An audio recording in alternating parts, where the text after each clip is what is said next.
Olá, irmãos. Sejam bem-vindos à última aula do nosso livro de Jó. Nós passamos essas outras 9 aulas estudando este livro de uma forma bem resumida, mas muito proveitosa. Então, eu agradeço a paciência de todos que estão acompanhando a série e chegamos agora nos momentos finais. Vamos acompanhar o que foi falado, principalmente como lição na aula 9, na última aula que tivemos.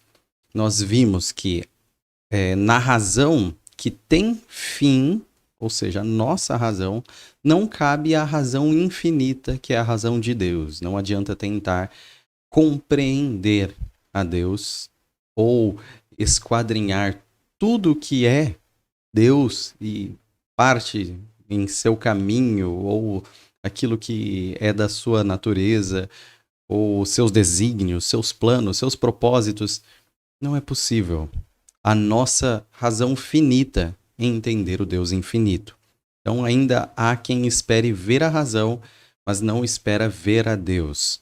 Ou seja, tem gente que ainda abre o livro de Jó, tem gente que ainda estuda isso e deseja chegar a uma resposta clara e objetiva de Deus, racional, que fala: é por isso. Então é por isso que Deus fez isso com Jó. Se você está aguardando isso, definitivamente precisa realinhar um pouco a sua expectativa. A intenção não é vermos a razão. A intenção é ver Deus, conhecer mais de Deus e entender que ele supera a razão. Ele supera a nossa capacidade de compreendê-lo, de pensar nele, de conhecê-lo. Então, para conhecer mais, temos que entender que não podemos conhecer tudo.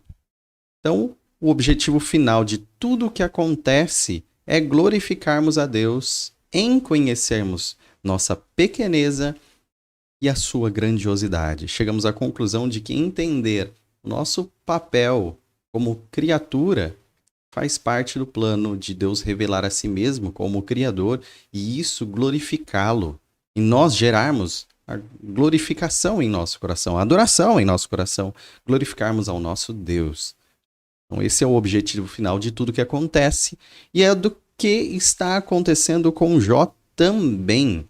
É para gerar adoração a Deus em Jó. Então, nós precisamos entender que Deus é acima da nossa razão, nós precisamos entender que a revelação de Deus é aquilo que nós desejamos e que tudo serve para a glória dele. Bom, iniciamos com uma oração puritana, esta nossa aula, que diz: convence-me de que não posso ser meu próprio Deus, ou fazer-me feliz a mim mesmo, nem meu próprio Cristo para restaurar a minha alegria, nem meu próprio Espírito para ensinar, guiar, controlar a mim mesmo. Ajuda-me a ver que a graça faz isto mediante a aflição providencial. Pois quando o meu Deus é o meu crédito, tu me humilhas. Quando as riquezas são meu ídolo, tu as dispersas. Quando o prazer é o meu tudo, tu o transformas em amargura. Leva-me então à cruz e deixa-me nela. Essas palavras tão pontuais, oradas a Deus em uma oração puritana, devem guiar nosso raciocínio aqui nestes últimos textos desse livro de Jó. Então, que nós entendamos, na mesma situação em que Jó aqui entendeu, que ele não é o próprio Deus, que ele é apenas uma criatura perante o Deus Criador. Ele não pode operar tudo aquilo que ele deseja, mas Deus pode fazer tudo isso. Então, que nós esperemos nele e que, se nós confiarmos em nós mesmos de alguma forma, que a graça dele nos ajude a sairmos dessa cilada de confiança em nós mesmos. Que a graça dele nos conduza a caminho diferente, um caminho piedoso de adoração e de verdade, não de falsidade e mentira, que é acreditar no homem, que é acreditar em si mesmo, distorcer a realidade para botar a fé em si. uma fé humanista, uma fé com centralidade no homem. Então, nós precisamos da graça de Deus para, em vez de confiar em nós mesmos, sermos humilhados. Se o caminho é sermos humilhados, que sejamos. Se o caminho para não gostar das riquezas, que seja pobreza, que Deus nos conduza na pobreza. Se o caminho para nós nos desviarmos dos prazeres carnais seja a amargura e a dor, que Deus opere amargura e dor em nossas vidas. Se for um caminho para nos conduzir a Ele e a sua glória, leva-nos à cruz, deixe-nos lá. Pois bem, o tema da nossa aula, o título da nossa última aula é Agora Eu Vejo. Essa aqui é uma frase cristã de muito tempo.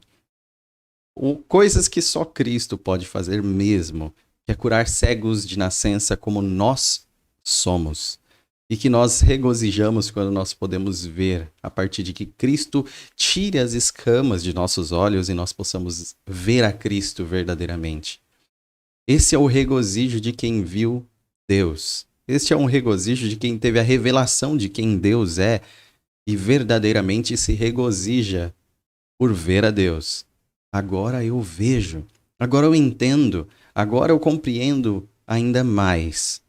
Não quer dizer que nós compreendemos tudo sobre Deus, mas que agora nós vemos verdadeiramente quem é Deus a partir da revelação dele em nós. Essa será a exultação de Jó, essa é a nossa exultação também. Agora eu vejo, lembrando-se também daquela grande canção e de várias canções que nós cantamos, mas especialmente uma canção que nem tem traduções muito adequadas em nossa língua, Amazing Grace, que fala sobre um homem que era cego e agora vê, por causa da sua situação de pecado e sua vida desordenada, chamando a si mesmo de verme pecador, mas que agora, pela graça de Deus, ele vê. Que graça incrível. Essa é a graça que nos atinge, a graça que nós vemos a Cristo. E como Deus operou essa graça? Nós continuamos no seu discurso em Jó 40, de 6 a 14, como Deus operou essa graça perante Jó. No seu discurso. Última parte do seu discurso, Jó 40, de 6 a 14. Depois, o Senhor falou a Jó do meio da tempestade. Prepare-se como simples homem que é. Eu lhe farei perguntas e você me responderá. Você vai pôr em dúvida a minha justiça? Vai condenar-me para justificar-se?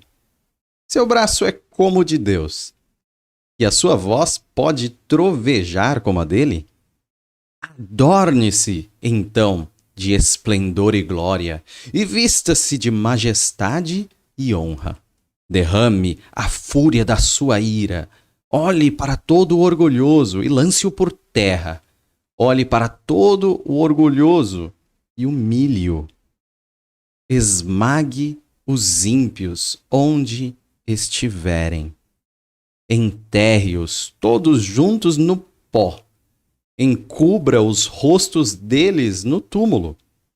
Então admitirei que a sua mão direita pode salvar você. É um texto bem claro. Deus está cristalino no seu argumento, mostrando que alguém aqui pode e alguém aqui não pode. Pois bem, novamente Deus fala para Jó: prepare-se. Ele já tinha falado para Jó cingir os lombos, para preparar-se mesmo. Na primeira resposta, vamos dizer, de Deus, primeiro monólogo dele. Podemos chamar de diálogo porque teve a resposta de Jó. Mas a resposta de Jó é: eu ficarei em silêncio. Então, consideramos sim um monólogo de Deus. Então, nessa primeira resposta em silêncio de Jó, falando que uma vez ele falou, mas ficará em silêncio, duas vezes falou, mas agora não vai responder mais, nós temos esse prosseguir de discurso de Deus. A conclusão de Jó, inclusive na primeira resposta, foi: eu sou indigno. A partir de Jó entender-se como indigno, Jó já está compreendendo qual é a postura dele perante Deus. Lembre-se que Jó falou que estava com todas as armas prontas, toda a sua defesa armada para quando se encontrasse com Deus, e dispararia todas as perguntas e questionamentos e defenderia sua própria causa, até perante o acusador dele.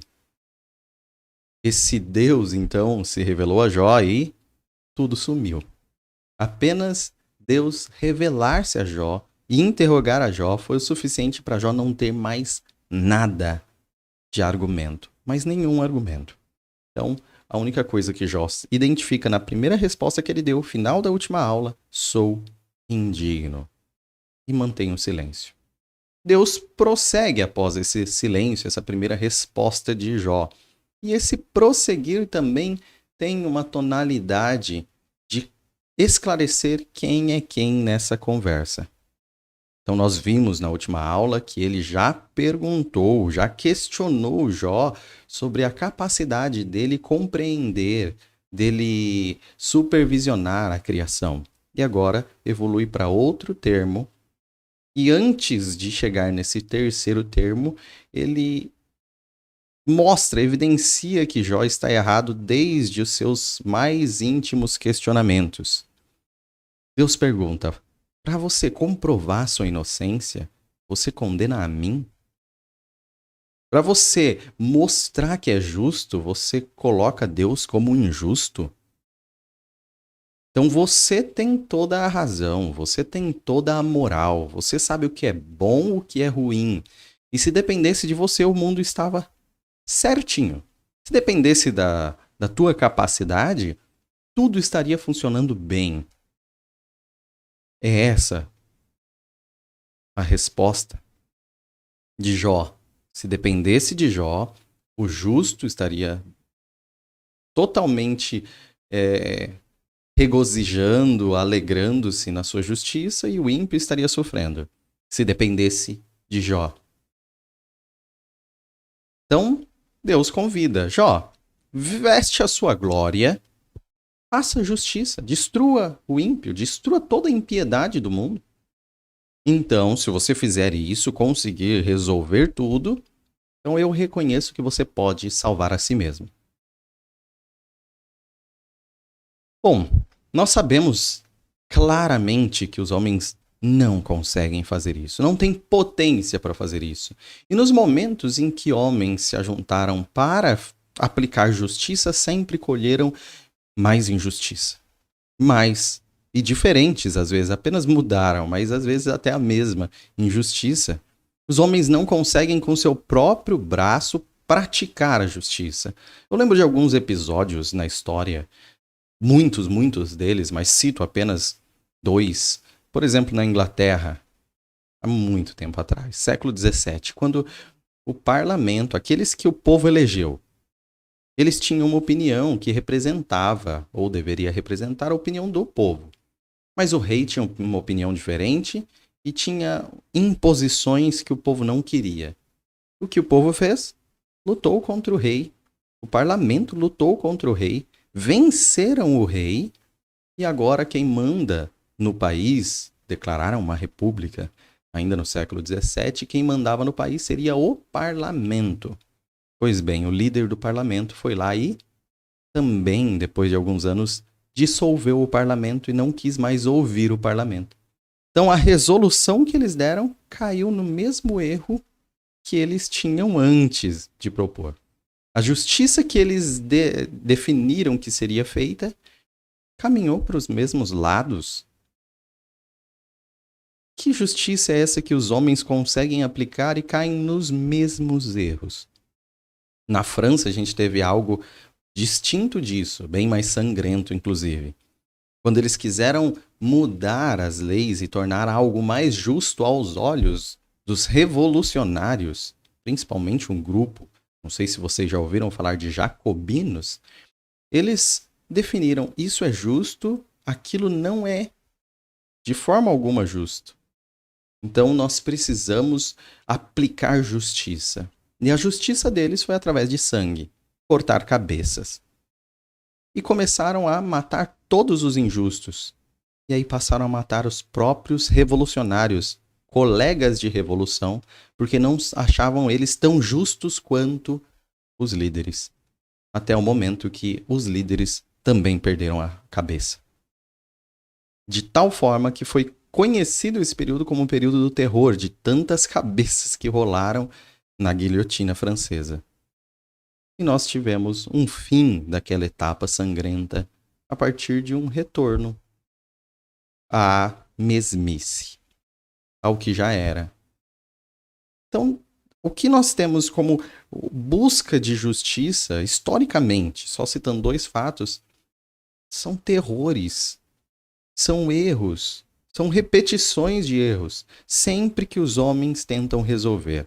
E se nós olharmos para a nossa política, não foge muito disso. Aqui no Brasil também. Cada vez que surge um novo partido, eles dizem, vamos colocar fim à corrupção. E muitos acreditam. E muitos glorificam candidatos. E quando elegem, acreditam, esse sim não é corrupto, até que prova-se o contrário. Esse sim não é ruim, até que prova-se. Esse não é falho, ele é diferente de todos, e prova-se a mesma coisa. Porque nós sempre desejamos que os homens cheguem à justiça, mas sempre que eles têm algum poder, eles se corrompem. Montesquieu gostaria dessa informação. Sempre que lhes é dado poder, é mostrada as garras da injustiça. Mas mesmo com todo o poder dos homens, nós apresentamos injustiça. Imagine se o homem tivesse o poder soberano. Seria um caos. Quem é o homem que pode acabar com toda a impiedade e toda a injustiça? Quem é o homem? Seria Jó? Seria Jó que poderia acabar com o sofrimento de todo justo e fuzilar todo perverso e acabar com a maldade? Certamente ele acabaria consigo mesmo. Esse é o ponto. Ninguém é perfeito o suficiente dentre os filhos de Adão para executar juízo. E nem tem poder para isso. Então Deus, para provar este ponto de que sequer tem poder para acabar com o terror dentro da criação, sequer o homem tem capacidade de aplicar o seu próprio domínio sobre a criação e impor a sua moral sobre todas as coisas, ele mostra 2 seres e é a parte, vamos dizer assim, mais diferente do livro de Jó. Porque descreve 2 seres extraordinários aqui. 2 seres extraordinários. Quem lê desavisadamente Jó, até o momento lê normal. E quem presta atenção aqui, salta os olhos com mais confusão do que todos os debates até então. Porque são seres diferentes daquilo que a gente vê todos os dias.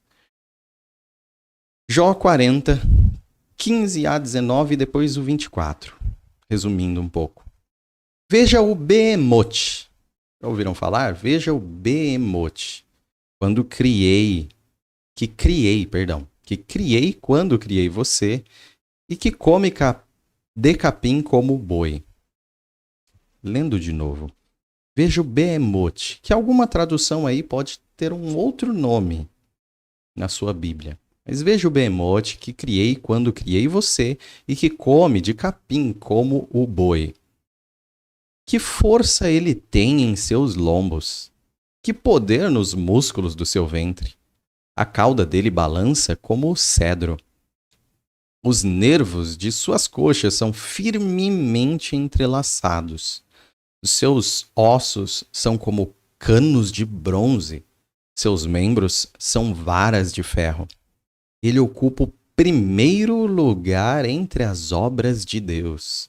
No entanto, o seu Criador pode chegar a ele com sua espada. Poderá alguém capturá-lo pelos olhos ou prendê-lo em uma armadilha e enganchá-lo pelo nariz. Então, tem mais alguns versículos que descrevem, vocês são inclusive convidados a ler estes versos do final de Jó 40 e também Jó 41, para conhecer esses seres, mas já deixando claro o que ele está falando aqui. Este ser estupendo, maravilhoso, que Deus criou, uma cauda fortíssima, parece uma madeira de cedro. Nós temos um ser robusto, com ossos muito fortes, que ocupa lugar de primazia entre a criação de Deus e que não pode ser controlado pelos homens. Os homens não conseguem prendê-lo ou enganchá-lo. Naquela época, pelo menos, não tinham nenhum poder perto deste ser. E o Criador, porém, pode chegar a ele com sua espada. O Criador, sim, domina. Prosseguindo então para Jó 41, 1, depois versículo 5, depois de 8 a 11, que diz: você consegue pescar com anzol o Leviatã, ó outro nome, Leviatã, ou prender sua língua com uma corda? Acaso você consegue fazer dele um bichinho de estimação, como se ele fosse um passarinho? Ou pôr-lhe uma coleira para suas filhas? Se puser a mão nele, a luta ficará em sua memória, e nunca mais você tornará a fazê-lo. Esperar vencê-lo é ilusão. Só vê-lo já é assustador. Ninguém é suficientemente corajoso para despertá-lo. Quem então será capaz de resistir a mim? Quem primeiro me deu alguma coisa que eu lhe deva pagar? Tudo o que há debaixo dos céus me pertence. Então a conclusão é que se vocês não conseguem lidar com Leviatã, este ser tão forte, a descrição aqui está bem reduzida. Se vocês lerem os demais versículos de todo o capítulo, verão que este Leviatã aterroriza homens. Aparentemente cospe fogo. Um linguajar bem poético, com certeza. É um animal que os homens temem e que ficará na memória uma luta contra ele, e ninguém vai tornar a mexer com ele se fez isso uma vez. Ou não sobrevive, ou não cometerá esse erro 2 vezes. Pois bem, Behemoth e Leviatã.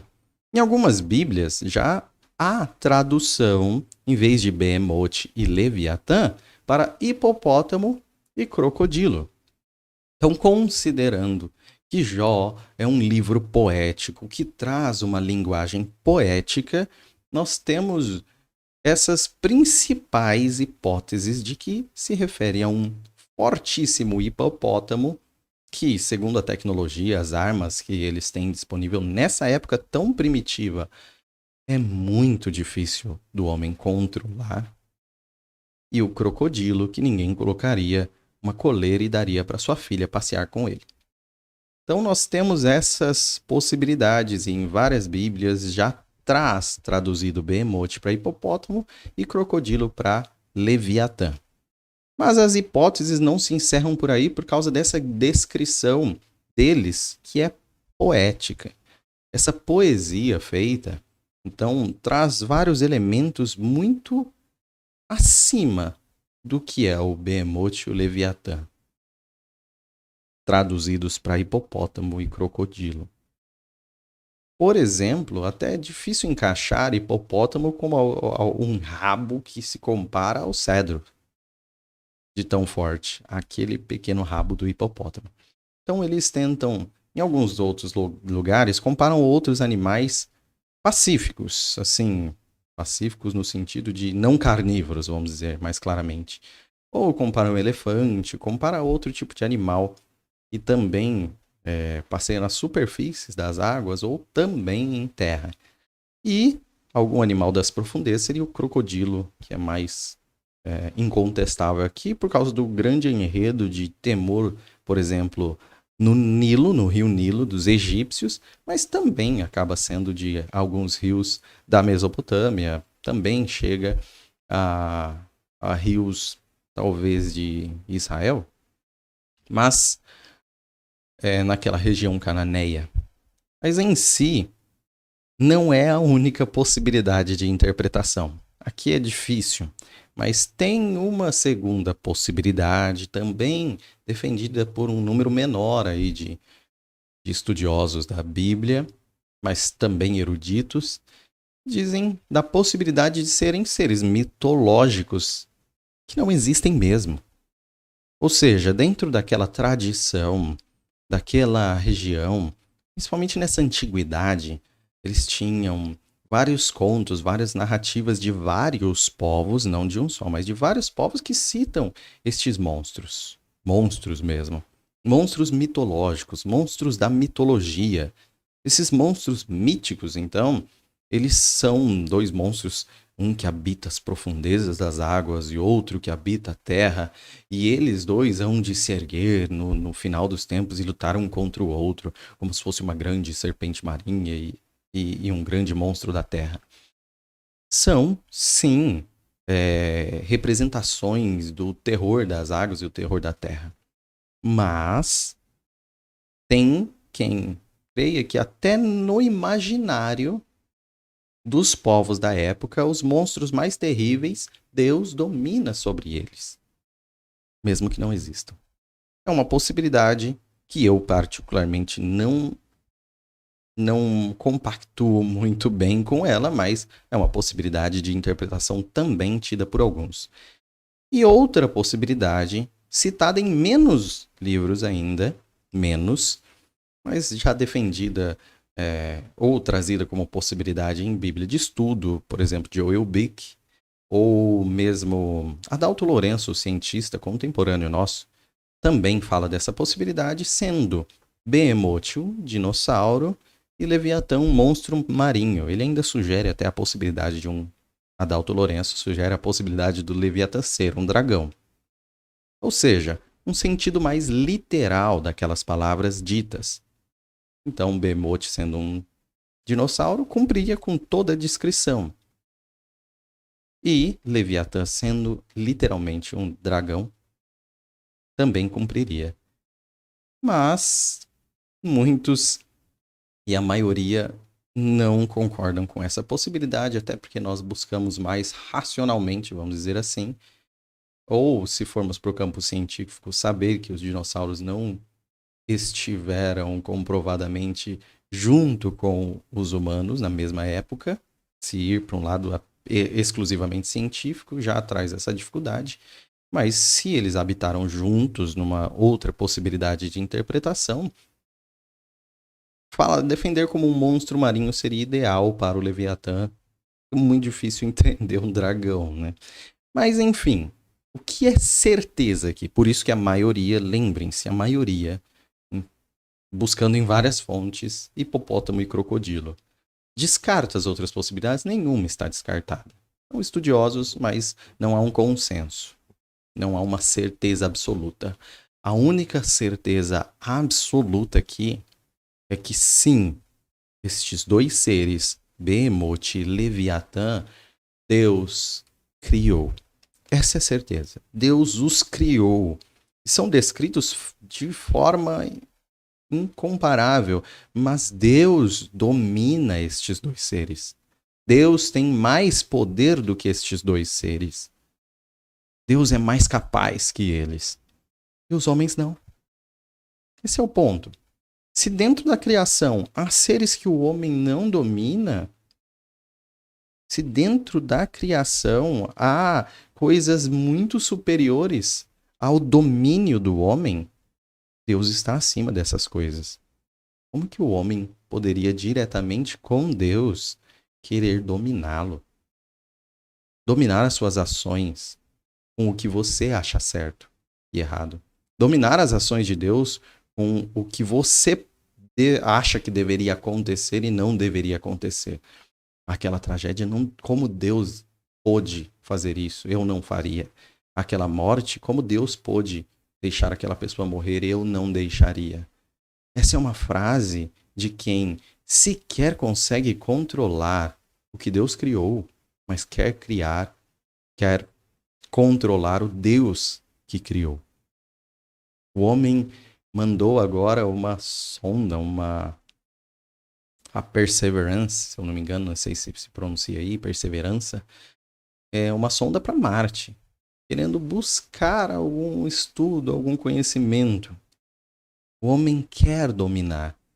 E nós já vimos na última aula, o universo inteiro, o homem não conseguirá.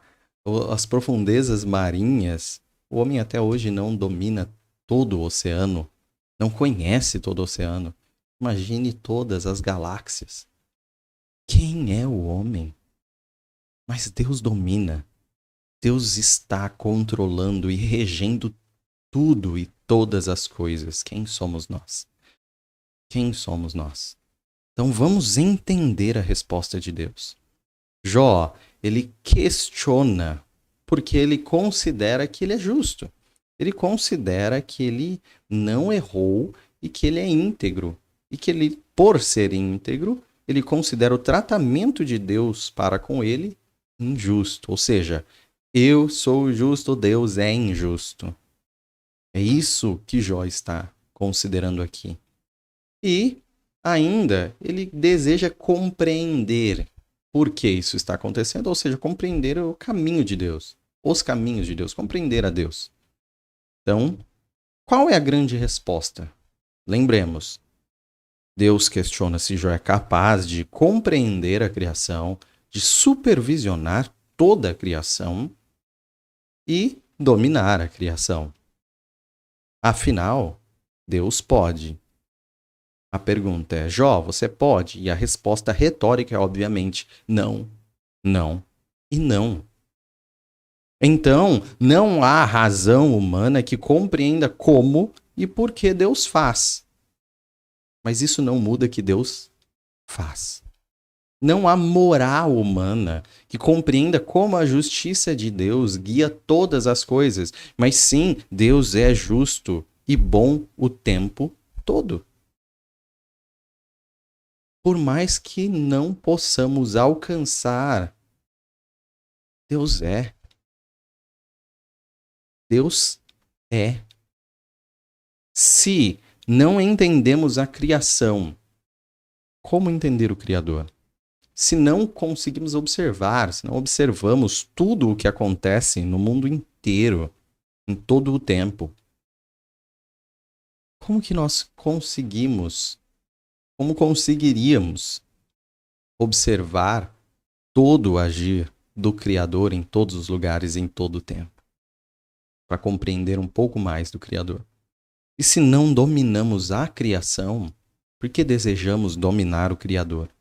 Dominar sobre o Criador, dizendo que ele fez algo injusto. Essas perguntas retóricas para Jó são respondidas por Jó.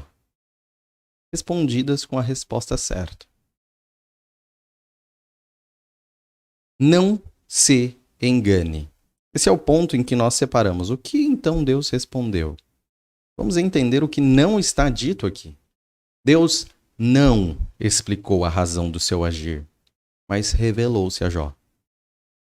Entenda, Deus não explicou. Eu agi por isso, isso, isso. E Jó, entendi. Não é isso que está acontecendo aqui. Deus não explicou a razão do seu agir, mas revelou a si mesmo a Jó. Deus também, nessa revelação, ele não diminuiu Jó, apenas mostrou seu real tamanho. Mostrou qual é o tamanho de Deus um pouco mais claramente e qual é o tamanho de Jó um pouco mais claramente. Nada antes mostrou Jó tão longe de Deus e nada o deixou tão perto de Deus. Compreendam, Deus mostrando que está muito acima e distante da compreensão do homem, aquele que entende isso nunca esteve tão perto. aquele que compreende isso pela revelação de Deus exclusivamente, nunca se aproximou tanto. Jó, então, responde uma resposta adequada, adequadíssima. Jó 42, de 1 a 6 diz: Então Jó respondeu ao Senhor: Sei que podes fazer todas as coisas. Nenhum dos teus planos pode ser frustrado. Tu perguntaste: Quem é esse que obscurece o meu conselho sem conhecimento? Certo é que falei de coisas que eu não entendia. Coisas tão maravilhosas que eu não poderia saber. Tu disseste: Agora escute e eu lhe falarei. Vou fazer-lhe perguntas e você me responderá. Meus ouvidos já tinham ouvido a teu respeito, mas agora os meus olhos te viram. Por isso menosprezo a mim mesmo e me arrependo no pó e na cinza. Você quer conhecer a Deus? Você tem compreendido mais de Deus nesses estudos de Jó? Se não, continue procurando. Se você entendeu algo, responda isso. Responda igual ao Jó. Se você não chegou a essa mesma conclusão de Jó, você não entendeu realmente nada. Se você não compactua com as palavras de Jó, você está longe de conhecer esse tanto a mais que Jó conheceu aqui de Deus. Ele está falando a Deus, respondendo a Deus a resposta certa. A porta do arrependimento abre-se para o salão da alegria, diria Charles Haddon Spurgeon. O príncipe dos pregadores tinha essa consciência de que a porta do arrependimento abre-se para o salão da alegria. Estamos prestes a ver o que Jó viverá novamente de alegria. E tudo isso se começa com a porta do arrependimento se abrindo para esse salão de alegria.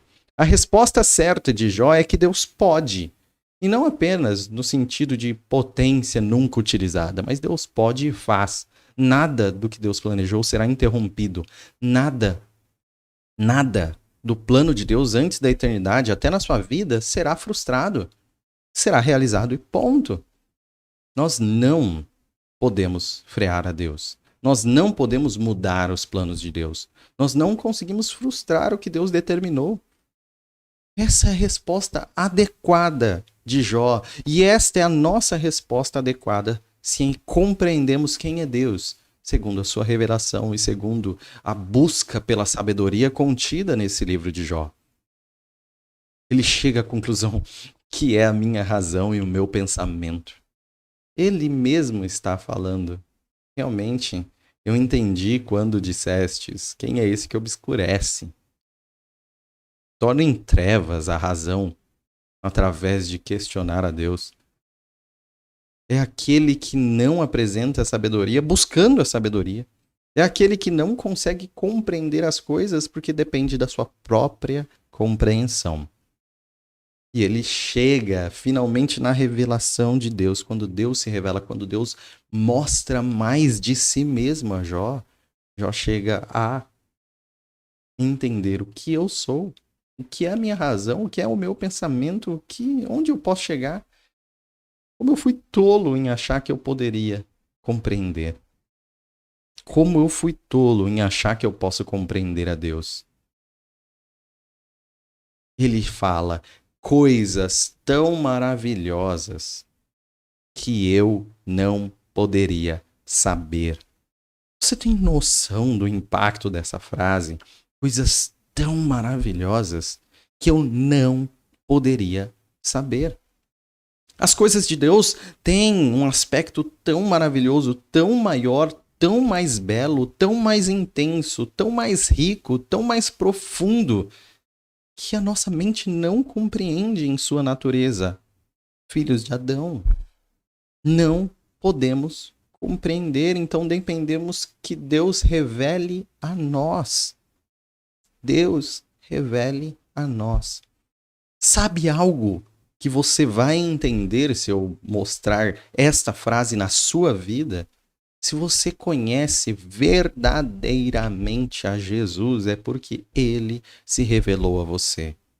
Afinal, como é perturbador aos nossos corações chegarmos a uma pessoa que não conhece a Cristo e falamos de Cristo, e falamos das maravilhas insondáveis da cruz, falamos do sangue que foi derramado por nós, da graça maravilhosa do Evangelho de Jesus, e a pessoa despreza.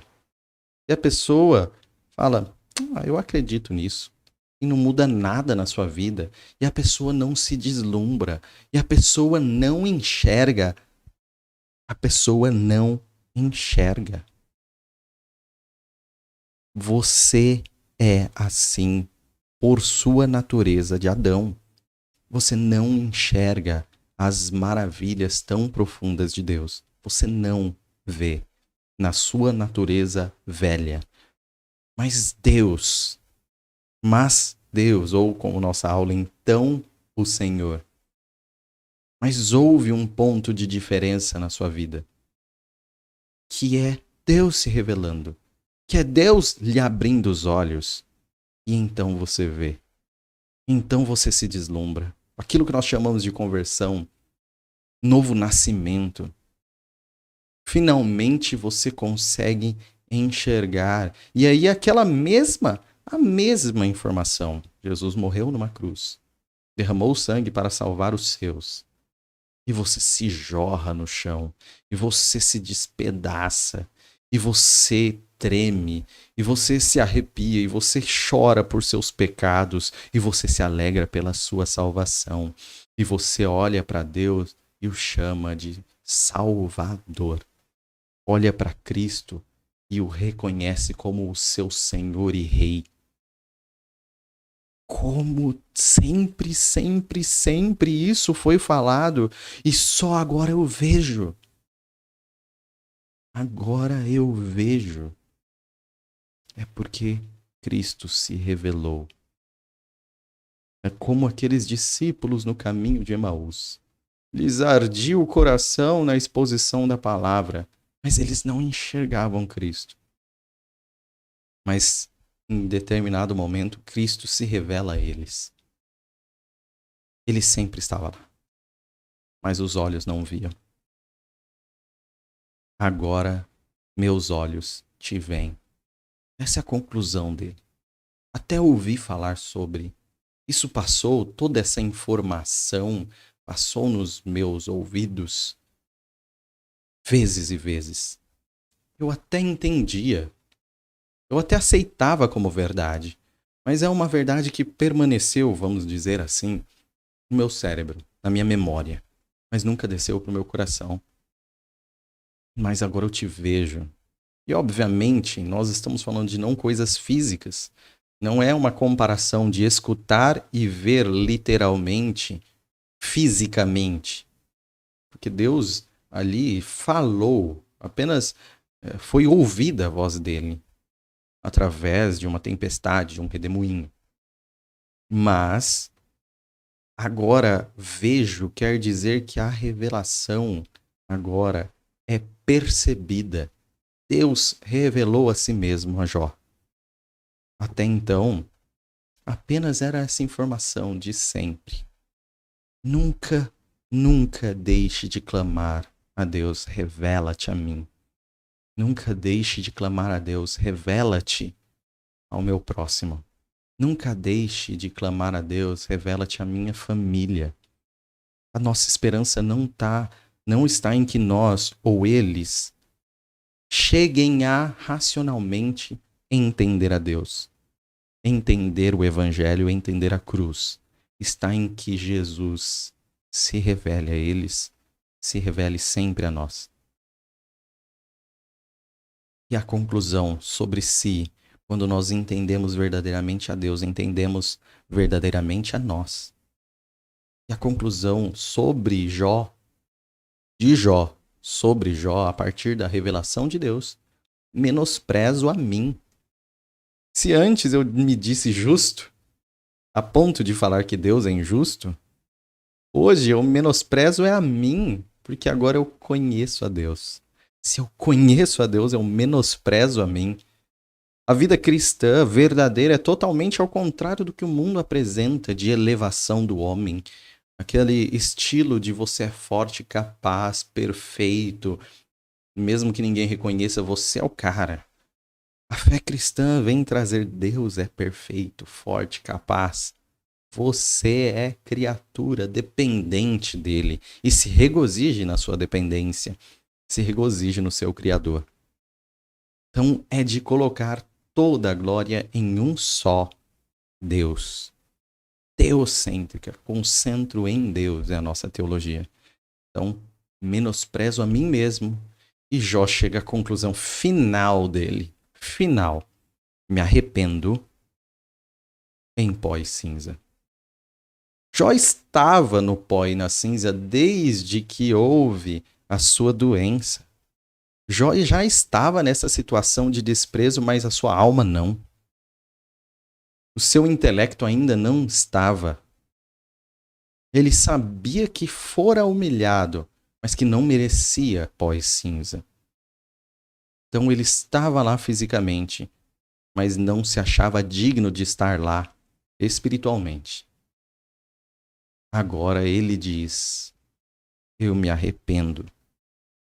Agora minha convicção não é fora daqui, a minha convicção é pó e cinza.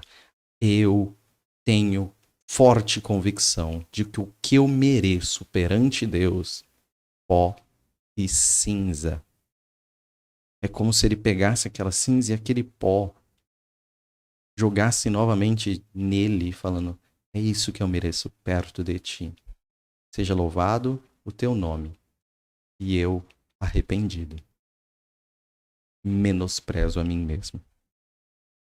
Essa é a conclusão de Jó. E isso é a adoração a Deus verdadeira, colocando o homem no seu lugar e Deus no seu lugar de trono, o homem no seu lugar de servo, Deus no seu lugar de Senhor. Ao retratar-se, Jó entrega a Deus seu último vestígio de orgulho, ou seja, ele retira sua declaração de inocência. Se ele até agora estava firme com sua declaração, eu sou inocente, até isso ele retira perante Deus. A partir daquele momento, ele irá determinar a sua valorização de si próprio, com base na sua revelação com Javé, e não em seu comportamento moral ou em sua inocência. Chega à conclusão John Hartley. E é uma conclusão fabulosa. A partir daqui, Deus não muda. Nunca mudou e nem mudará. Mas Jó muda. Jó muda a partir daqui. Se ele estava íntegro, reto desde o começo, ainda tinha uma sujeirinha no copo, como dissemos, que por mais que a água esteja cristalina, é só no agitar desse copo que revela essa poeirinha.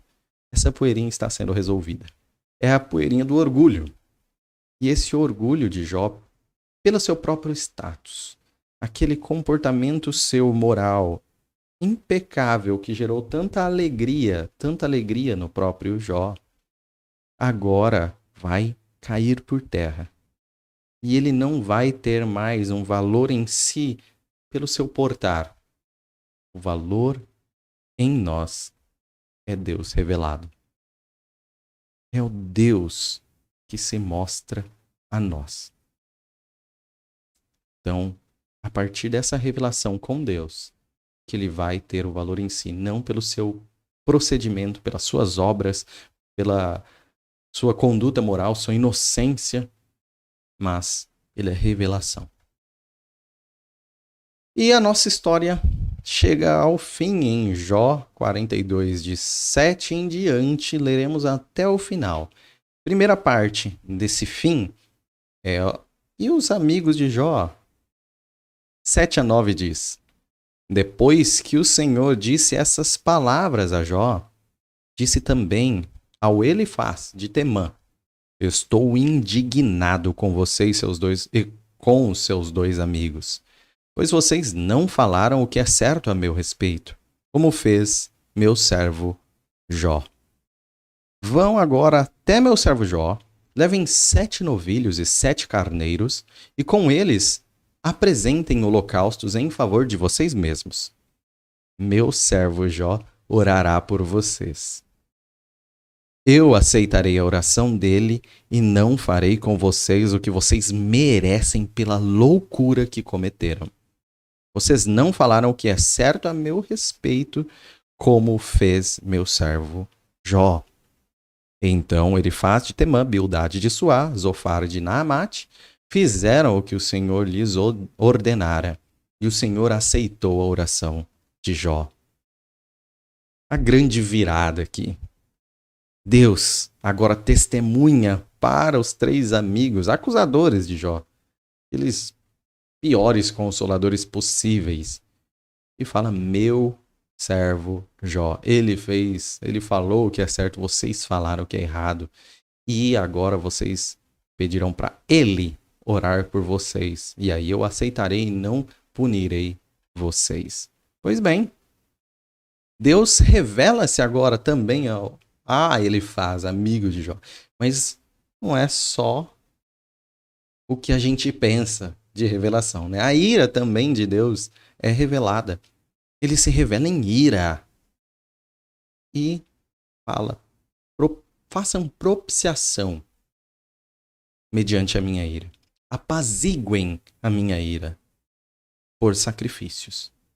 Por sacrifícios. Então os amigos de Jó não foram esquecidos. Falaram besteiras a respeito de Deus, numa teologia que considera um monte de coisa certa, em uma visão manca da teologia verdadeira, uma visão manca do que é Deus de verdade, que não entende o mistério, que não entende que Deus é acima da nossa razão. E por isso falaram tolices, segundo Deus. Coisas ruins na concepção divina.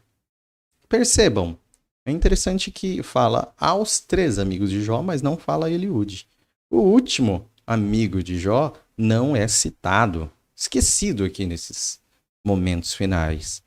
Não houve sentença para Eliúde, então eles provavelmente inferimos a partir disso que ele falou coisas muito mais sábias mesmo. Chegou a uma compreensão muito melhor. Não estamos falando que ele foi perfeito em tudo que ele disse, mas que ele chegou a compreensão muito mais adequada, a ponto de não ser tido como um dos injustos que acusaram a Jó de uma forma leviana. Entendam, Jó foi acusado aqui por seus amigos como injusto, merecedor do sofrimento. Merecedor do sofrimento. Aquelas palavras que ficaram tão marteladas, principalmente as de Bildade em nossa cabeça, como tão severas. Mas ele foi feito mediador por quem acusou ele.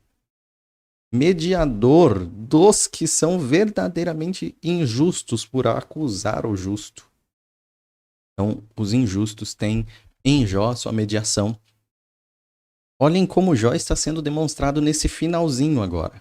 Justo e íntegro, sofredor sem motivos, esmagado pelos de seu povo, né? Desculpa aí, mas intercede por eles e é aceito por Deus.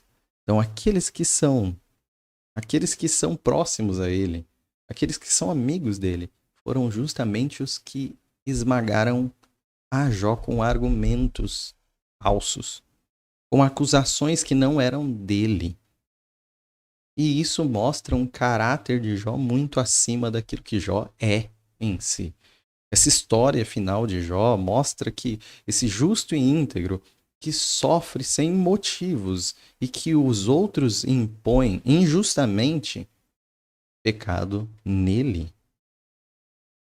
Mas ele intercede por estes injustos e Deus aceita a sua intercessão. Tipifica Cristo. Mostra um tipo de Jesus Cristo no Antigo Testamento. mostra alguém tipificando aquilo que viria em Jesus, o Nazareno, perfeitamente. É Jesus que é acusado em nosso lugar e intercede por nós. É só em Jesus que nós temos o perfeito, justo, íntegro, puro, que sofre sem um motivo em si, mas pela acusação dos outros. Jesus Cristo. Tipificado aqui por Jó. Que dignidade de Jó ser chamado para mostrar-se como numa fagulha, como nós também somos chamados a demonstrar Cristo em nossas vidas. E Jó 42, de 10 a 17, se encerra com grande alegria. Eis que a porta do arrependimento abriu-se para o salão de alegria. Depois que Jó orou por seus amigos, o Senhor o tornou novamente próspero. Ele deu em dobro tudo o que tinha antes. Todos os seus irmãos e irmãs, e todos os que haviam conhecido anteriormente, vieram comer com ele em sua casa. Eles o consolaram, o confortaram por todas as tribulações que o Senhor tinha trazido sobre ele. E cada um lhe deu uma peça de prata e um anel de ouro. Aí a função dos verdadeiros irmãos e irmãs: consolar, confortar, comer junto. Isso a gente faz, pelo menos isso. Mas também amparar. Todos deram peça de prata, anel de ouro. Olha, Jó voltando ativa. Pois bem, todos se regozijaram e Jó retorna à alegria. O Senhor abençoou o final da vida de Jó mais do que o início. Ele teve 14.000 ovelhas, 6.000 camelos, 1.000 juntas de boi e 1.000 jumentos. Além dessas bênçãos dobradas, além destes bens dobrados, ele voltou a ter 10 filhos. Também teve ainda 7 filhos e 3 filhas. A primeira filha deu o nome de Gemima, a segunda o de Késia e a terceira de Queren-Apuk. E em parte alguma daquela terra havia mulheres tão bonitas como as filhas de Jó. E seu pai lhes deu herança junto com os seus irmãos. Depois disso, Jó viveu 140 anos, viu seus filhos e os descendentes deles até a 4ª geração. E então morreu em idade muito avançada. Que alegria! Que alegria de final de narrativa, esse epílogo com um desfecho tão alegre, tão feliz assim. Uma graça que transborda novamente na vida de Jó. Então, lembremos, o Senhor deu, o Senhor tomou, e agora o Senhor deu em dobro. Então, isso é motivo de regozijo também, mas não é motivo de acreditarmos que, se nos arrependermos e nos contristarmos perante Deus, teremos nessa vida salário dobrado, o dobro de bens. Não é uma lição sobre recompensa nessa vida. Se alguém pensa assim, está confundindo tudo. Mas de que a graça é soberana, pertence a Deus. No momento que Ele quiser, Ele tira. No momento que Ele quiser, Ele dá até o dobro, se Ele quiser. Então nós estamos todos sujeitos a Deus. E tudo que Ele nos dá é graça. Então nós em tudo devemos dar graças. Graças a Deus.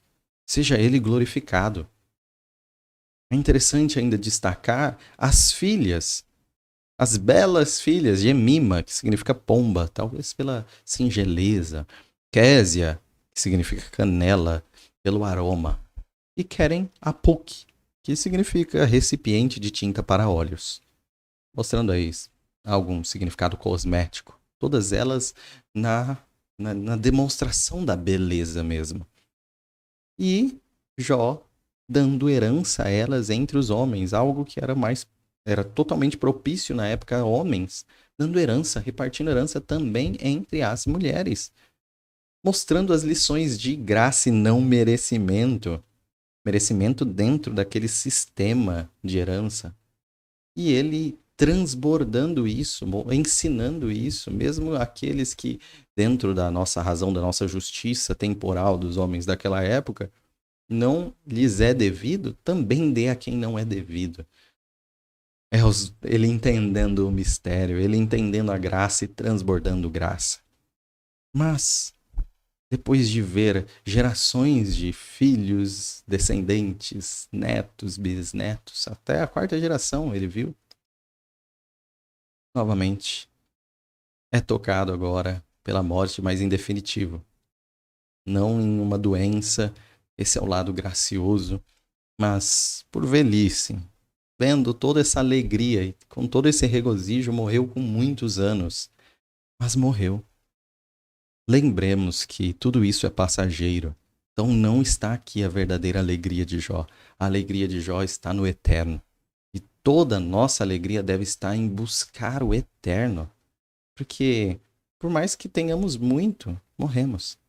Por mais que consigamos conquistar muito nessa terra, aqui ficará. E aqui se dissolverá. Então não é daqui a nossa maior demanda, mas é da eternidade. É de Deus. Então as últimas lições, finalmente as últimas lições de Jó, nós temos Deus e seus caminhos são maiores do que podemos compreender e alcançar. Qual que é a nossa resposta? Glória seja dada a Ele. Porque Ele é mais do que eu posso entender. O temor a Deus é o princípio da sabedoria, como os Salomão chega à conclusão e tantos provérbios na Bíblia chegam à conclusão. Temer a Deus é o início, é o princípio, é o começo de realmente entender as coisas. Nossa razão não pode diminuir a Deus para que ele caiba dentro dela.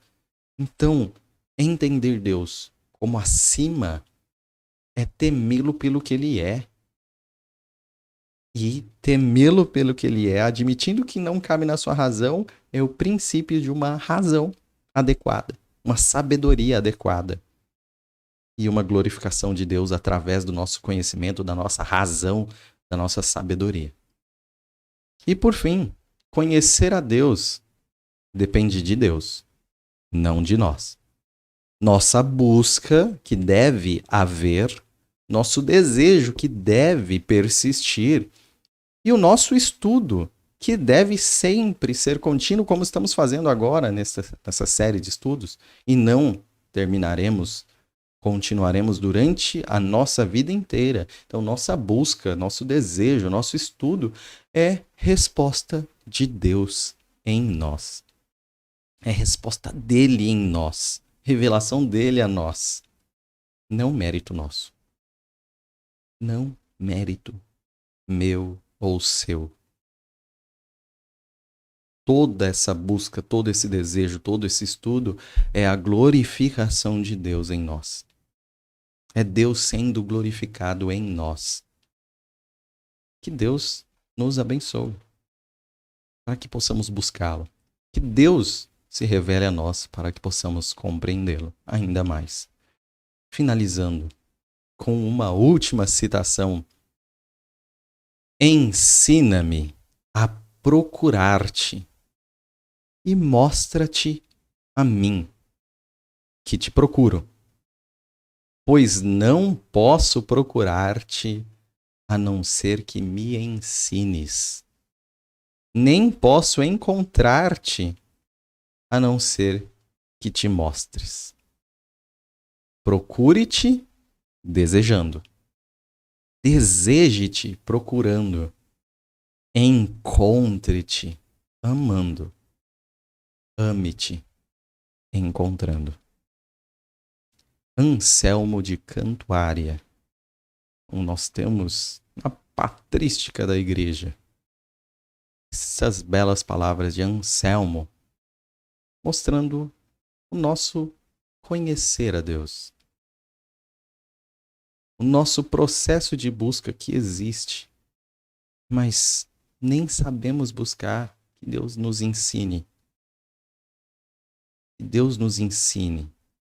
E que ao nos ensinar, enquanto nós procuramos, que Ele se mostre a nós, pois nós nem sabemos, mas saberemos quando ele se mostrar. Essa é a parte fantástica, até confusa às vezes, mas só quando ele se revelar a nós. E nós precisamos então que ele revele como buscá-lo, que ele nos ensine a buscá-lo, que ele revele como nós aprenderemos dele e que durante todo esse processo encontremos a Deus, amando a Deus. E ao encontrarmos, nós o amemos mais. Que o amor a Deus seja a revelação de Deus a nós e que possamos transbordar esse amor a Deus pelo que conhecemos dele. Assim encerramos nossa série de estudo Supremo Deus, a sabedoria exposta no livro de Jó. Fiquem com Deus e até a próxima.